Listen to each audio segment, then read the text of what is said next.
In today's video, I'm going to teach you how to properly account for credit card rewards in QuickBooks Online. This is an important process to ensure your financial statements reflect all sources of income accurately. Whether you're getting started with QuickBooks or just need a refresher, you'll find this guide straightforward and to the point. To begin, the first step is to log into QuickBooks Online.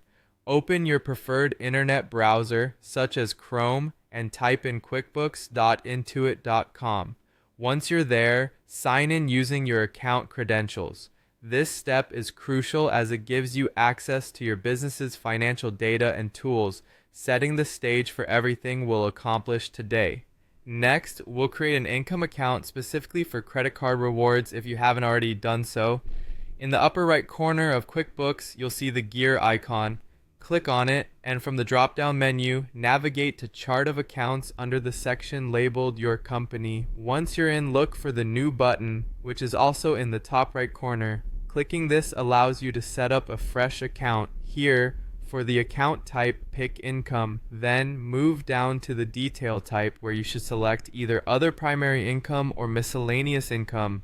For clarity and organization, name this account something straightforward like Credit Card Rewards. Once you're happy with the setup, click Save to create your new income account. Now, let's locate those credit card rewards transactions. On the left-hand menu, click on Banking. This is where all of your bank and credit card accounts are managed.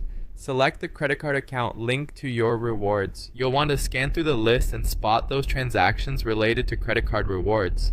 Typically, these show up as credits or deposits in your bank feed. Once you've identified a transaction, it's time to categorize it properly as income. Click on the transaction to open it. You'll see a category field. This is where you should select the credit card rewards income account that we created earlier. It's always a good idea to add any additional notes here if you think they'll be useful for future reference. When you've ensured everything is accurately entered, click Add or Save depending on your interface version. Finally, it's important to reconcile as you normally would. During the reconciliation of your credit card statement, the rewards you categorized as income will appear correctly. This step confirms that your financial records match your credit card statement, maintaining accuracy across your reports.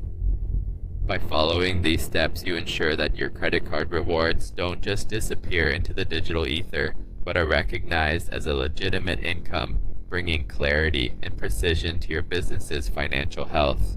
Thank you for watching, and happy accounting.